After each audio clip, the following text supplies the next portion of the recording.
Contes indiens, texte traduit et adapté par Stéphane Mallarmé.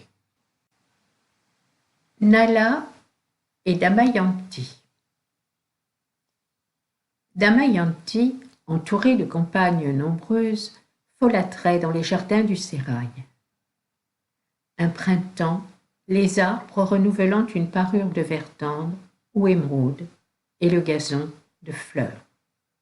Tout à coup, la princesse aperçoit une volée d'oiseaux s'abattant sur le bosquet, en ligne serrée, jusqu'à obscurcir l'air. Agréable jeu, elle pense, que donner la chasse à tant de plumes, et de courir les belles rieuses toutes. C'est un autre blanc tourbillon. Femmes et cygnes ici confondus, des cols se courbent ou s'enlacent, rivalisent. Mais aux malins oiseaux, l'art de coquettement se dérober et fatiguer leurs charmantes adversaires. Damayanti se montre la plus ardente à cette course folle. Le cygne poursuivi s'arrête et, liant l'épaule ronde de la jeune fille, lui murmure « Princesse, un roi respire, le plus beau des hommes, parce que tu es la merveille des femmes. Nala, maître du Nishada, seul époux digne de toi. » Le cygne secouant sa neige disparaît. La Vierge reste frappée au cœur. Elle ignore que, loin de là, passant sur un bois, il jette ce cri à quelqu'un, pensif à l'intérieur. Je te suppliais, grand roi, d'épargner ma vie et de me rendre à l'espace. Tu le fis, et selon ma promesse, je parlais à Damayanti de façon qu'elle n'aime jamais autre que toi. Le roi qui, sous prétexte de chasser, enfonçait son amour au sombre des feuillages, posa à terre l'arc et les javelots inutiles. D'un homme épris ainsi, le gibier n'a rien à craindre. Oies, faisans, gazelles couraient impunément sous ses yeux. Il songeait à la fille chérie du vaillant Bhima, roi des Vidarbhins, la fastueusement et légendairement belle Damayanti. Au même instant, elle, le délice, dont se baissaient les longs yeux toujours quand on exaltait le fils inconnu du roi de Nishada, lui vouait particulièrement sa rêverie. Impossible de plus longtemps se le dissimuler. Elle l'aime, ce héros, dont la renommée chante la louange. Une langueur altère les contours harmonieux du jeune corps, le visage décoloré, et ses yeux, seuls, au lieu d'elle, vivent, obscurcis et grandis. Ni sommeil, ni rire, et, autant que le médecin, les compagnes de l'enfant restent incapables de distraire son mal. Le vieux monarque, mieux conseillé par la tendresse paternelle, se souvient que la princesse a 15 ans et que c'est temps de la marier. Il fait proclamer, d'accord avec les ministres, à son de cloche, le Swayambara de sa fille bien-aimée. Grand émoi au ciel et sur la terre, parmi les dieux et les rois. Quiconque a le droit d'aspirer à la main de Damayanti se dirige vers la capitale du Vidarbha. Nala n'est pas le dernier à se mettre en route. 4 dieux le considèrent sur son char, tiré par des éléphants enguirlandés, et sont extasiés à la beauté de ce mortel. Ils fondent de la voûte céleste et l'arrêtent au passage. Nishada, tu nous fus dévoué toujours. Nous avons besoin de tes services. Sois maintenant notre ambassadeur dans une affaire importante. Quoi? Je le ferai, répond sans hésiter le pieux amant. Si tes yeux peuvent supporter l'éclat de cette gloire, tu vois Indra, Agni, Varuna et Yama qui aspirent à la main de la très belle Damayanti. Cours la prévenir, de sorte qu'elle choisisse l'un de nous. Immortel, qu'exigez-vous de moi? Puis-je plaider votre cause, moi qui viens ici dans un but pas autre que vous? Un homme peut-il disposer de telle influence sur la femme qu'il aime éperdument? Ma langue restera muette en la présence de celle qui enchaîne aussi mon âme. Tu l'as promis, tu ne peux te dédire. De grâce, Seigneur Indra, une seule observation. Comment pénétrerai-je chez la princesse? Souvenez-vous, les appartements des femmes sont gardés de près et terribles les ordres du roi. Cela t'arrête, mortel timide? Indra saura t'introduire dans le gynécée. Par la puissance du dieu, Nala se trouva transportée à l'instant parmi les glaces du sérail, vertigineux, ébloui. Repos, éventails agités par les femmes de Damayanti autour d'elle, les lampes éteintes, la fraîcheur du soir inonde librement chaque ouverture.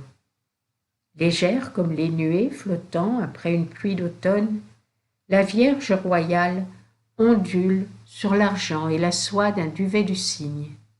On croirait la blancheur semée par l'envol du cher messager, dont la confidence la trouble encore. La lune infiltrait ses rayons dans l'ombre dénouée d'une chevelure incomparable, et jusqu'à ses prunelles cachées sous les points vacillants de cils noirs. Les yeux s'y ferment. Au milieu de cette tête pâlie, ils évoquent un lotus avec une abeille double endormie dans sa corolle. Seules brillent des lèvres avec un feu de rubis. Sur leur chaste grenade, la bouche d'un vainqueur n'a jamais désaltéré sa soif. Plutôt le bouton du champaka avant de devenir vermeil, le contour clair des joues. Quelques gouttes de sueur, ingénu collier, perlent aux bras, aux épaules, aux seins que soulève l'avenir. Le héros tressaillit des secrets de cette beauté surprise, quoiqu'inviolée. Fleur irrespirée encore, fruit au goût de mystère. Nala devait-il renoncer à te posséder, en s'exprimant devant toi pour d'autres que pour lui? Un cri jeté par les femmes du sérail devant un homme, les lampes précipitamment rallumées, la colère s'évanouit à l'aspect de Nala. Est-ce un homme, présumait-elle? Plutôt un Gandharva, un Yaksha. La bienséance seule contint la rumeur de leur admiration. Damayanti ouvre les yeux et regarde celui qu'elle n'avait encore vu qu'en rêve, debout, toute rougissante. Parle vite, qui es-tu? Sur l'aile d'un génie, ou sinon comment vins-tu? Pardonne ma hardiesse sereine, je suis envoyée près de toi par les dieux, et grâce à eux, j'ai pu arriver jusqu'ici sans être vue. Indra, Agni, Varuna et Yama aspirent tous quatre à ta main et te pressent de choisir.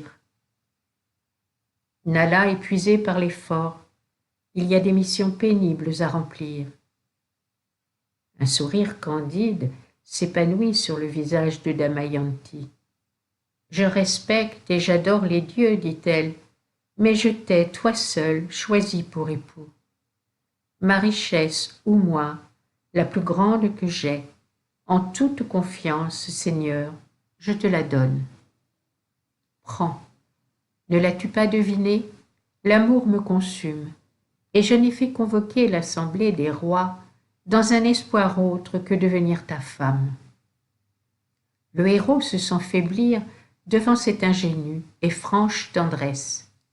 Mais fidèle au devoir et à la fois juré, comment préférer un homme quand les immortels t'adressent leurs vœux? Tu les dédaignerais pour celui qui n'égale la poussière de leurs pieds? Agni, le souverain des êtres qui doit un jour consumer la terre, Yama qui retient les hommes dans le devoir, selon la crainte des châtiments, Varuna, le seigneur des eaux, Indra, maître du tonnerre, roi des dieux, fléau des Danavas, tu les refuserais? Je t'aime, Nala. À mes yeux, tu es plus grand que tous. Repousse-moi. Je chercherai dans le poison, le feu ou le fleuve, le seul oubli de ma douleur. Ah, mon amour vaut le tien. Si je me consumais nuit et jour avant de te connaître, qu'est-ce à présent, ô fille non pareille? Mais ne négligeons que je suis venue ici défendre les intérêts des autres, pas les miens. Si je trahis les dieux, ne crains-tu, ô bien-aimé, sur nous la vengeance de ces êtres puissants qui donnent la mort? Un jet de larmes s'échappa des yeux de Damayanti, ressource suprême chez la femme quand elle n'a rien à répondre devant un argument terrible. Il te tourmenterait, c'est vrai, mais, relevant la tête où le vouloir illuminait de grands yeux, j'ai trouvé un moyen qui concilie tout. Présente-toi demain à mon Swamayambara devant tous. Je te choisis pour mon époux. Les dieux ne te reprocheront rien. Leur dépit, s'ils en éprouvent, ou la colère, retombera sur l'unique coupable.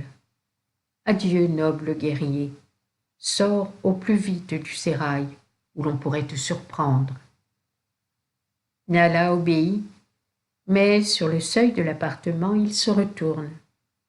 Penchée hors de sa couche, la Vierge le suivait d'un regard passionné, qui semblait dire « Je t'envoie mon cœur, qu'il ne me revienne plus ». La splendeur d'un empire se prodiguait aux cérémonies du Swayambara. Les rois, à l'heure dite, se pressaient, sous l'arcade extérieure, à un colossal amphithéâtre. Soutenu de colonnes d'or, une estrade porta tous les prétendants. À voir, planant sur la foule, leurs robustes bras noueux comme des massues, des coiffures bouclées, d'arqués sourcils, les pendants d'oreilles alourdis de pierreries, moins que les yeux étincelants. On eût rêvé de grands lions parés se rassemblant sur la montagne. Damayanti se montra, la dernière, suivie de 2 files de 100 femmes, l'une formant son cortège habituel, toutes avec des diaprés parasols ou des écharpes versicolores en signe de joie, levées comme pour une danse. Une fureur d'admiration surgit devant la princesse, plus miraculeuse que jamais. Aucun prétendant qui, à ce moment, osa faire un vœu pour son compte. Chacun s'oubliait. Il fallut la proclamation magnifiée par les trompettes du nom de ces rois pour qu'isolément ils vinssent défiler aux pieds de la précieuse enfant. Ici se produisit un incident étrange. Les dieux, usant de ruse, prirent tous 4 la forme de Nala, et 5 figures, la même, passèrent au regard que préparait la jeune fille. Angoisse, et comment s'y reconnaître? Damayanti, en cette occasion, adressa aux dieux un appel entendu, qui, d'une âme si pure et d'un si fervent élan, les toucha. Voici qu'aussitôt elle les distingue avec les caractères qui leur sont propres. Exempts de poussière et de sueur, le regard immobile et le corps ne touchant pas terre. Lui, Nala, avec ses 2 pieds au sol, son ombre sur le sable allongé, clignait des yeux, le front humide de transpiration et ses couronnes flétries. La charmante marcha vers le héros, et d'un gracieux embarras lui jeta une guirlande autour du cou. Ainsi se déclara le choix de la Vierge royale aux applaudissements répercutés de la foule vaste et lointaine saluant le vainqueur, tandis que les dieux, confus, partirent en riant ironiquement. Noces immédiates magnifique. On célébra le sacrifice du cheval. Toutes les offrandes d'usage exhalèrent leur parfum aux divinités.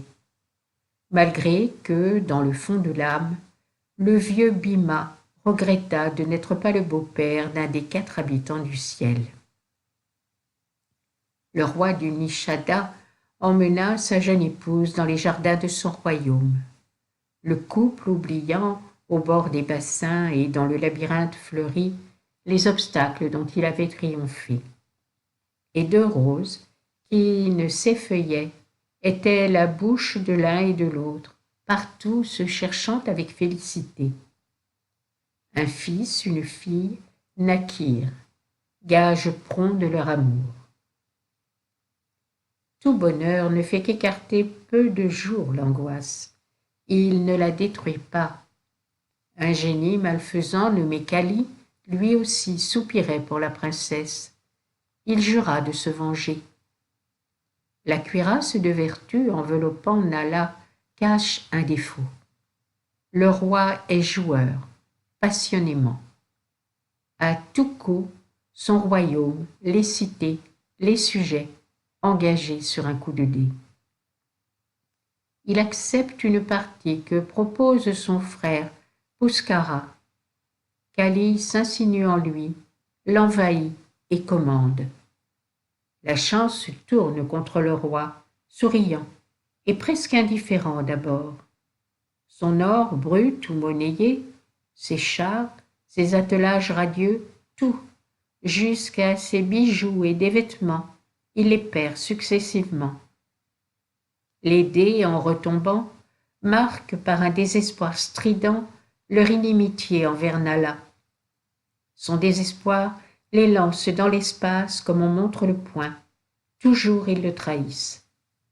Le joueur s'obstine, tremble, chancelle, fiévreux de ne manger 3 jours, et le coin des paupières brûlé par l'insomnie. Cris des ministres du peuple qui veulent pénétrer chez le souverain et l'arracher à la lutte insensée, tous forcent les portes, figés au seuil, devant le roi qui n'a plus à perdre que son royaume.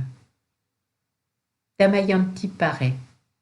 Le malheureux, dans son délire, n'entend ni les remontrances de ses conseillers, ni la supplication de celle qui pouvait tout sur son cœur. Ses yeux hagards, dardant les dés, il les invoque, les menace, et, tant qu'un enjeu restera, sa main crispée agite la ruine.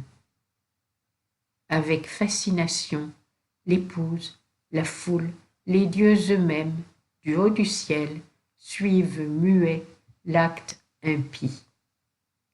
Les suprêmes dés rejaillissent avec une joie sinistre. C'en est fait. Le glorieux royaume n'appartient plus à Nala. Puskara ricane à la victime. Continuons. Je t'ai gagné tout, excepté Damayanti. Or, si tu m'en crois, fais-en jeu avec Damayanti. Profanation, devant quoi recula le démon qui trouble Nala. L'infortuné, sans répondre, arrache ses parures, les jette dédaigneusement aux pieds de son adversaire, s'enfuit. Damayanti reste à la porte du palais, attendant son mari, ses 2 enfants conduits à leur aïeul. Abandonné de tous, à mort menace Puskara quiconque accompagnera le couple royal. Nala et Damayanti quittent la ville où ils ont régné. Ils marchent au hasard d'un sentier de forêt. Ô dés, hurle l'impuissant comme la rage le serre au cœur, noir combattant qui ne cédez à l'objurgation ni aux prières. Les rois, si vous les possédez, devant vous courbent la tête. Vous me brûlez, charbon céleste, de désir encore et de regret. Vous m'avez tout pris. Je vous maudis, ô dés impitoyables.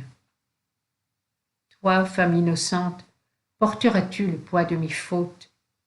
Voici devant nous la route du sud. Là-bas, derrière les monts Vindhya et la rivière Payokni, est le royaume natal de Vidarbha. Désormais, Tu dois y vivre auprès de tes parents. Viens avec moi, cher époux. Mon père sera heureux de cette hospitalité et de réparer les torts de la fortune à ton égard. Y songes-tu, reparaître en mendiant où j'ai brillé, roi, implorer la pitié de ton père, moi qui me crois encore son égal? Alors je ne te quitte pas. Monarque, je t'aimais, je t'aime davantage, pauvre et dénué. Nous serons riches encore, s'il reste à Nala mon bras pour le soutenir, mon sein pour qu'il y repose sa tête, et ma voix et mes yeux où goûter l'oubli de ses chagrins.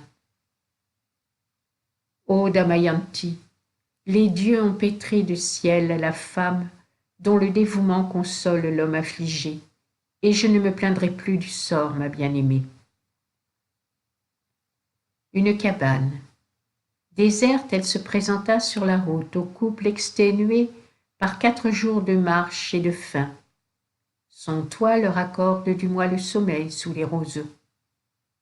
Nala les heurte du front. Il ne dort pas. Kali, le mauvais esprit, le hante de pensées d'orgueil.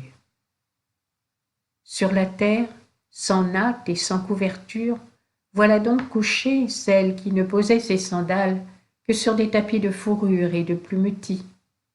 Sa chevelure écoule, souillée, et découvre un visage ignorant la poussière jusqu'ici que de l'aile des papillons la frôlant au détour. Le droit l'a-t-il, Nala, de vouer à tant de privations la princesse méconnaissable, qui, rieuse et illustre, l'a choisie entre tous? Vivre ainsi déchu, lui, auprès de la femme aimée, quelle humiliation! Mieux mourir. Le spectre de soi, il va et vient entre les murs chétifs, en proie à l'assaut d'une lutte. Qu'il parte, Damayanti retrouvera peut-être un destin meilleur, mais seul, laissé dans les jungles, à la dent des tigres et des serpents, la confiante qui s'endormit sous sa protection, aura-t-il ce triste courage? 20 fois l'entraîne Kali, mais la pitié le reprend. Le démon vint. Nala jette un regard obscurci de larmes sur celle qui l'abandonne. Femme très chérie, n'ose-t-il proférer que les dieux t'environnent de leur protection? Puisses-tu, loin de Nala, connaître le bonheur qu'il ne sut te donner? Éperdue cette fois, et sans plus retourner la tête. Damayanti s'éveille, souriante, au soleil qui pénètre. Ses yeux cherchent le roi. Doucement elle l'appelle, puis avec des cris que le cruel écho renvoie. Ô solitude! Quoi? Est-ce possible? Nala, tu n'as pas profité de mon sommeil pour me délaisser, comme l'éléphant s'accompagne au silence de la forêt. T'ai-je offensé, mon Seigneur? Non. Me suis-je plainte? Jamais. À ta suite, mes pieds se déchiraient aux ronces. Tes souffrances, la faim, ne les ai-je conjurées avec ma caresse? Je suis folle de m'inquiéter. Tu n'es pas parti. Tu épis ma douleur, cachée dans un buisson. M'entends pleurer et ne viens pas me consoler, ingrat. Le jeu méchant, cesse-le au plus vite. L'antilope bondit qui veut rejoindre son troupeau.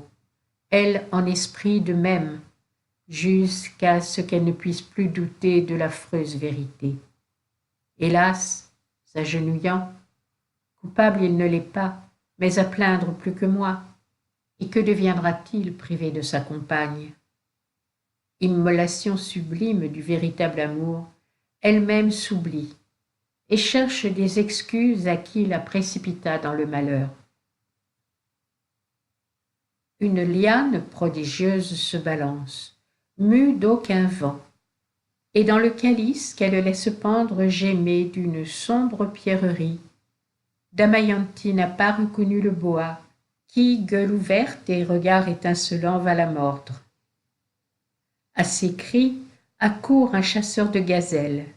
Une flèche, le reptile se déroule, mort. La princesse, sortie d'un évanouissement, dirige, à travers son effroi, des mots fervents vers son libérateur, comme par les déchirures de sa robe, sourit et remercie la blancheur de sa chair suave. Un danger menace, pire. Elle le pressent à l'œil ardent du chasseur, qui ne quitte pas ses charmes.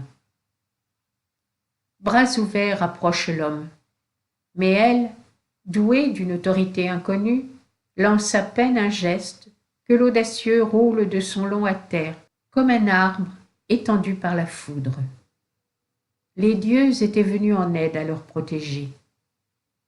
Reprendre sa course, voir des tigres dont la gueule sinistre et rose lui paraît innocente à côté des baisers d'un violateur, ou, dans sa course, rencontrer des troupeaux de buffles et d'éléphants, ouïr le rugissement et le miaulement des lions, des panthères et des léopards. Terreur moindre pour elle que l'apparition des sauvages et des rakshas, surtout aux formes hideuses. Fuyant les humains, elle gravit des roches, s'égare dans les grottes, entend se perdre des torrents et bouillonner des cascades, traverse des marais, côtoie les étangs, des lacs, des rivières, tout, et meurtrir ses membres aux branches enchevêtrées des arjunas, jambousiers et bambous à mille épines, plutôt que le face-à-face avec qui n'est pas son époux. Elle le redemande, tantôt à l'arbre Asoka qui conjure le chagrin, tantôt au mont Vindhya, porte-étendard de la forêt, dont les 100 pics divisent et soutiennent les nuages ainsi que d'orageuses étoffes. La voici qui approche d'un ermitage. Des anachorètes sereins y vivent dans la contemplation divine. Son histoire et cette prière, eux les pieux voyants de l'avenir, en raison de leur austérité, qu'ils consentent à lui dire si elle reverra Nala. Sinon, plus rien pour elle à démêler avec la vie. Tu reverras Nala, répond le chœur des ermites. Puis, les feux consacrés, les cabanes et jusqu'à la rivière qui coulait à travers la prairie, tout disparaît. Un mirage qui s'évanouit ou son rêve. La fugitive se retrouve seule dans la forêt. Elle suit une caravane, l'œil égaré, pâle et amaigri. Le reste de son vêtement en lambeaux, comme sa chevelure, souillée de poussière. Errant sans trêve, elle avise la troupe des voyageurs en quête d'un gué pour traverser le fleuve. Son déplorable aspect met en fuite plusieurs. Plus perspicace, le chef devine en cette mendiante une femme d'un rang élevé. Es-tu la déesse de ces bois ou l'épouse du fleuve? Mais, homme vénérable, dis si tu vis marcher un guerrier, aussi majestueux que le lion qui secoue sa crinière. Je te le nomme Nala, roi, mon époux, et le cherche, nuit et jour. Le chef de la troupe n'a rencontré que les fauves naturels à la forêt. La caravane, du reste, en route depuis longtemps, atteint le terme de sa course. Chédi, capitale des États du roi Subahu, dont elle est proche. Damayanti se joint aux voyageurs. Un lac parfumé de lotus. On y campe le soir, parmi l'abondance de toutes choses bonnes à la vie. Bois à se chauffer, source à se désaltérer. Le bétail paissait de grasses prairies, des femmes cueillant les fruits, des hommes visant le gibier. Soudain, la caravane endormie après le repas. Un roulement de bruit et de heurts dans l'espace, qui n'est pas l'orage, ni les blocs déchirés d'une montagne, s'écroulant du sommet à la base. Apparaît un troupeau d'éléphants sauvages, en chemin pour boire dans le lac. Il a, de loin, humé la présence de frères captifs, et sur eux se précipite, ivre de fureur et d'amour. Hommes, tous, et femmes, leurs enfants à la mamelle, de fuir, engourdis, hagards, donnant du front dans les arbres ou précipités en des trous. Les chameaux affolés choquent leurs sacs de marchandises éventrées qui font pleuvoir les diamants. Le feu qui vient de prendre achève le tumulte. La trompe haut dardée pour la soustraire aux flammes, fous, brûlés ou noircis, les éléphants de leur défense, de leurs pieds, lacèrent et broient les hommes, les bêtes, les richesses, piétinent l'or et le sang. Tout s'annonçait bien, d'où ce désastre, parlèrent en se comptant les quelques survivants. Certainement cette grande femme à l'œil égaré nous a jeté un sort. Une Rakshasi, il faut la tuer à coups de pierre. Ils ont raison, crie Damayanti cachée derrière un arbre, et, entendant ces menaces, elle se sauve comme se fuyant elle-même. Je porte malheur à qui m'approche. Ma faute, laquelle pour être en but à tant de maux? Subirai-je la vengeance des dieux que j'ai refusé de choisir pour épouser Nala? La fugitive arrive seule dans la ville de Tchédi. Les habitants prennent le frais sur les places publiques. Ils considèrent avec étonnement cette femme moins qu'en haillons, marchant comme une insensée. Les enfants la poursuivent et la huent. De la terrasse, rosie au dernier feu du ciel, la mère du roi, qui a vu le cruel divertissement, envoie à l'étrangère sa nourrice. On l'introduit dans le palais. Ô toi, yeux aussi grands que d'une déesse, tu brilles sous ses loques comme l'éclair dans un nuage. Dis-moi, n'es-tu pas une immortelle? Instruite par l'expérience, Damayanti juge prudent de dissimuler sa haute naissance. Mais, grande reine, je suis une humble ouvrière qui erre dans la forêt, nourrie de fruits sauvages et reposant sa tête où la nuit vient la surprendre. Voici des mois, j'avais un mari, tendrement aimé, mais possédé aussi par la passion du jeu. Il perdit tout notre avoir et s'enfuit pour cacher sa confusion. Dès lors, je cessai de prendre un jour de repos et cours la terre pour ressaisir celui qui m'a laissé.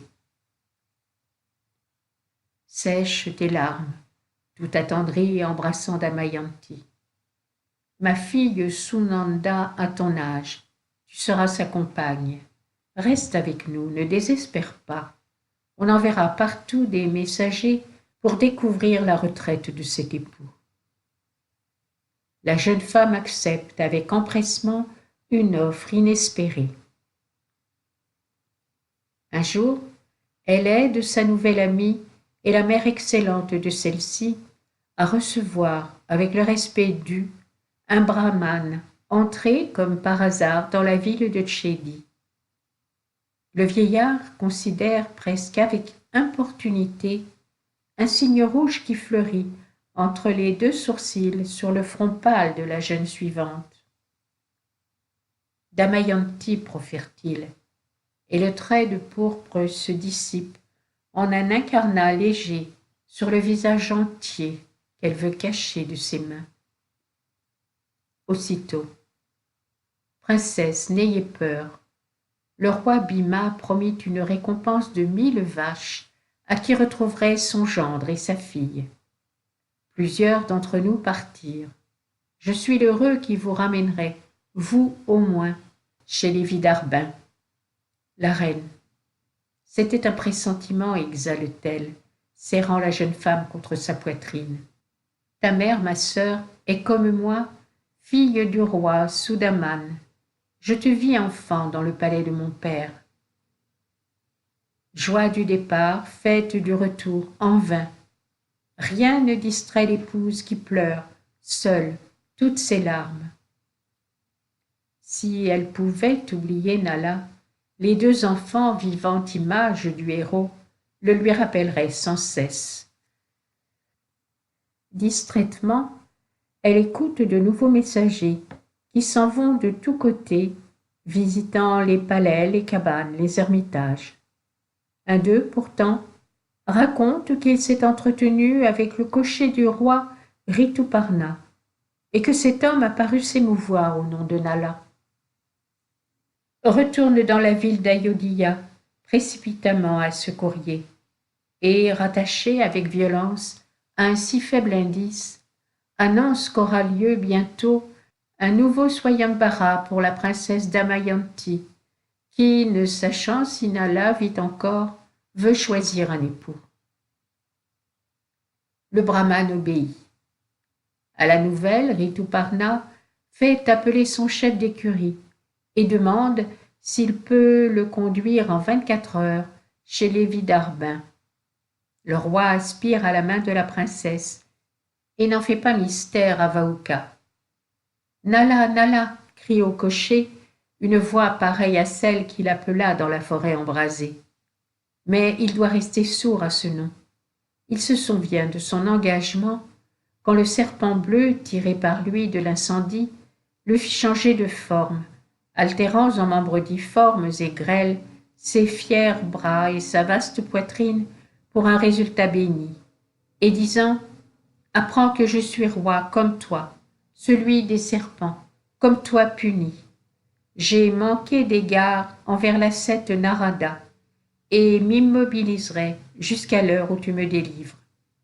Ma reconnaissance te dévoilera le moyen de chasser le démon qui t'afflige. Rends-toi à la ville d'Ayodhya, auprès du roi Rituparna. Présente-toi à lui, comme habile dans l'art de conduire les chevaux, t'insinuant dans les bonnes grâces du souverain. En échange de tes services, il t'enseignera la science des dés, qui, pour son esprit, n'a pas de secret. Regagne à l'indigne Puskara ton royaume. Tiens, et voici, pour reprendre ta beauté natale, un couple d'habits célestes que tu n'auras qu'à vêtir. Maintenant, il s'efforce de cacher son angoisse et refoule en lui cette pensée. Misérable que je suis, le chagrin a-t-il égaré l'esprit de ma bien-aimée? Un moyen qu'elle emploie de me ramener à elle? Ou bien est-ce tant la nature des femmes contient d'inconstance qu'elle veut chercher, en d'autres liens, le bonheur que je lui ravis? Profitons du désir de Rituparna. Allons dans la capitale du Vidarbha, j'y saurai démêler la vérité. Il ne songe même pas à éprouver de la joie que la bien-aimée survive et que son corps délicat ait défié les dents féroces. Vite il entre à l'écurie, choisit 4 chevaux de race nés sur le bord de l'Indus, à la fois de neige et de feu. Il les attelle, doucement les flatte de la main, et sitôt que Rituparna est monté dans le char, il les lance à travers l'espace. Les blancs coursiers s'ajoutent pour elle la cime immaculée des monts, planent sur les forêts à la façon d'oiseaux. Le roi, stupéfait, se demande si la chétive enveloppe de Vahuka ne cache pas Matali, le cocher d'Indra.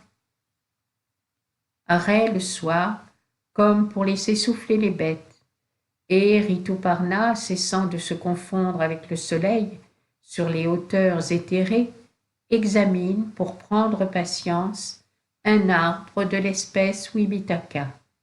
« Mon ami, dit-il à son cocher, sache-le, personne n'est plus grand calculateur que ton maître.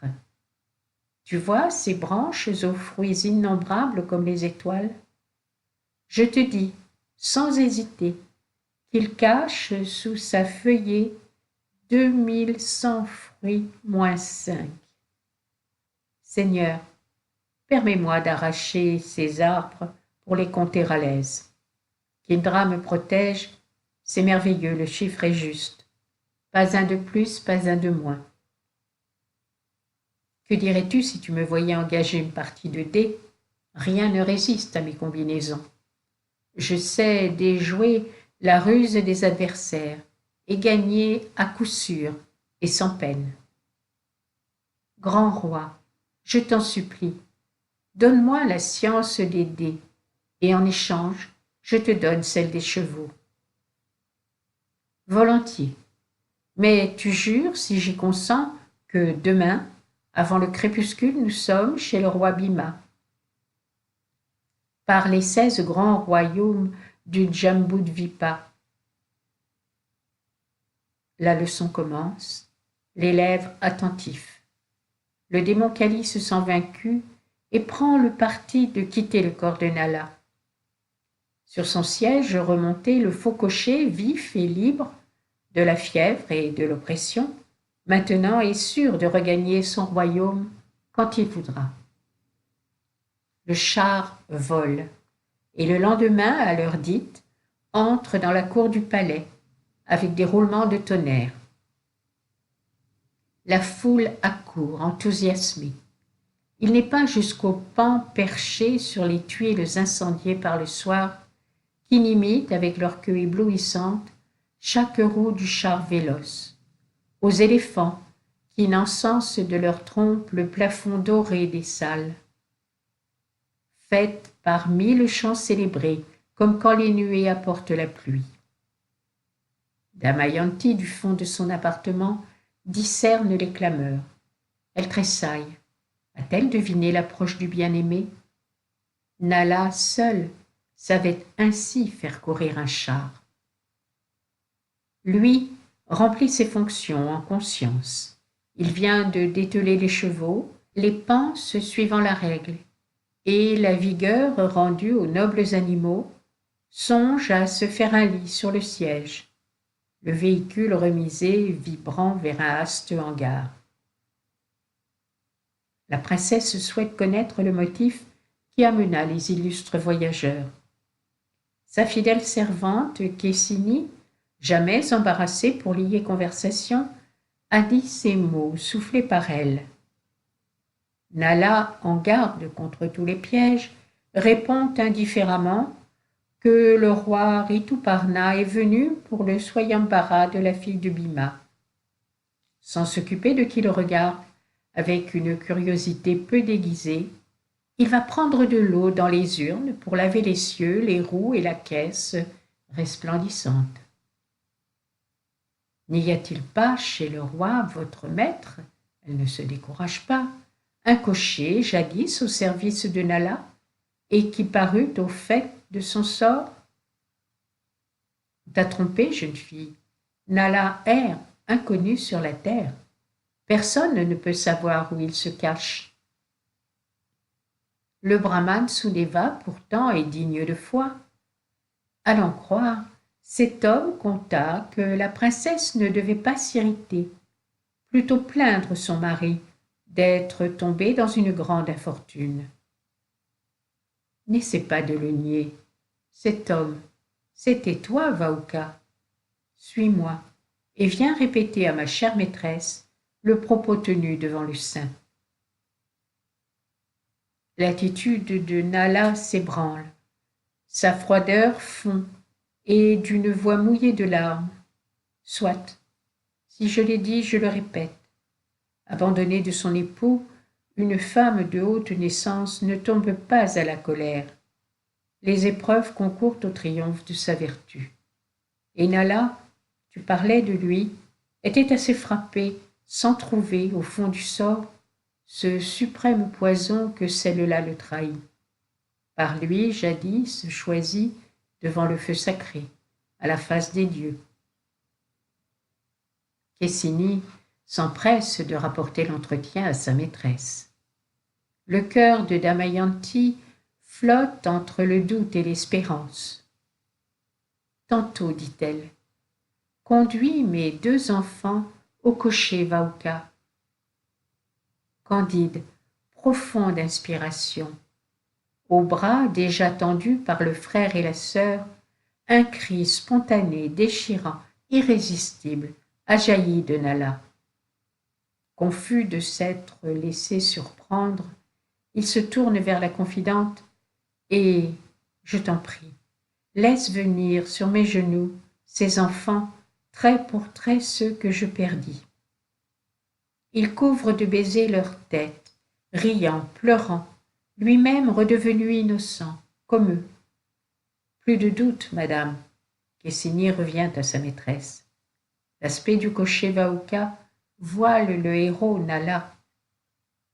Si vous aviez entendu le cri par l'émotion arraché à ce père, ou vu les caresses qu'il prodigue à vos enfants, qu'il est à de certaines heures malaisé de feindre, tandis que Vaouka, amené par ordre de la princesse, baisse la tête et garde le respect d'un subalterne mis en présence d'une haute dame, la fille de Bhima tâche de se composer un visage.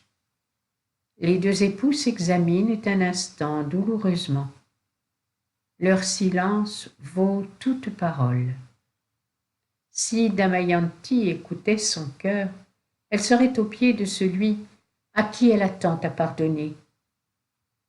D'une voix qu'elle s'efforce de raffermir, « Vaouka, vis-tu jamais un homme connaissant le devoir, abandonner la nuit au milieu d'un désert la mère de ses enfants, la dévouée épouse innocente par lui choisie entre toutes à la face des dieux? Attends pour me juger, s'écrie Nala, devant ces paroles oubliant son rôle. Si j'ai perdu au dé mon royaume et te délaissais, sache qu'une malédiction m'accablait, possédé que je fus du méchant démon Kali. Mais toi, avec ton libre arbitre, toi, que rien n'aveuglait, tu as voulu briser nos liens. Tes envoyés, dans l'or de leurs trompettes, ont proclamé mon agonie, ou que Damayanti allait choisir un autre époux. Rituparna n'accourt-il pas ivre d'espérance, et demain l'Orient princier viendra, comme jadis, disputer ta main. Ah, qu'il ne soit pas de Dieu dans le nombre. Femme vindicative, tu as bien châtié le malheureux qui n'a cessé de t'aimer. L'orgueil de Nala s'emporte sur l'ombre d'un soupçon. N'est-ce pas l'homme même de s'oublier coupable pour devenir accusateur? Mais dans cette injustice, Damayanti découvre la jalousie, signe encore d'amour. Ah, dit-elle, tu es toujours celui que j'ai préféré aux dieux, ami. Ce Swayambara qui t'irrite, je ne l'imaginais que pour te ramener. Tout à l'heure, si j'osais parler avec l'accent du reproche, je voulais qu'enfin tu te trahisses. Pardonne, une plainte pour la première fois exhalée de ma lèvre. L'astre aux rayons ardents qui féconde la terre et l'astre à l'éclat froid qui filtre par la nuit les vents sans demeure au monde, qu'il consume ma vie si jamais j'accomplis acte indigne de toi. Ô divinité, triple soutien du monde, je vous adjure, levez-vous en témoin. Dites que seule la vérité coule de ma bouche, ou désertez-moi sans retour. Cet appel désespéré venait d'être jeté au ciel, lorsqu'une voix proféra pour écho « Nala, ne conserve de soupçons à l'égard de Damayanti. Son trésor fut bien défendu. Nous avons été 3 ans les témoins et les gardes de cette épouse fidèle. La fille de Bhima est digne de ton amour. Comme par le passé, unis-toi à elle, et même, si tu peux, aime-la davantage. » La voix divine fusait encore que chaque parole retomba en pluie de fleurs. Sur la pointe des pieds se dressaient, bras entr'ouverts, pour la recevoir et y toucher, ô bonheur, avec des mains humaines. Le prodige pour les amants se fit que chacun perçut des calices véritables, pareils à ceux qui marquent les allées dans les parterres et surchargent les vases des palais. Pourquoi s'exprimer plus que ces lotus, ces roses, ces jasmins tus incueillis? Ne s'était-il pas tout dit? Ils trempèrent l'un et l'autre pour renouveler leur être en le silence lustral, sous les guirlandes et le bouquet de lèvres suspendues comme un dais odorant, où leur baiser toujours, passé, futur, perpétuel. Arrière, un autre bruit.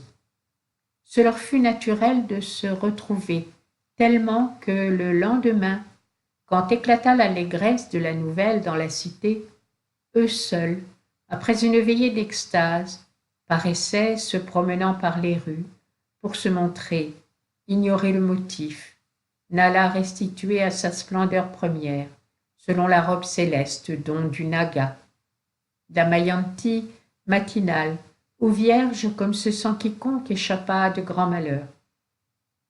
Rituparna, confus d'avoir traité en serviteur un grand monarque, offrit de subtiles leçons à Nala, qui devint passé maître dans l'art de lancer les dés.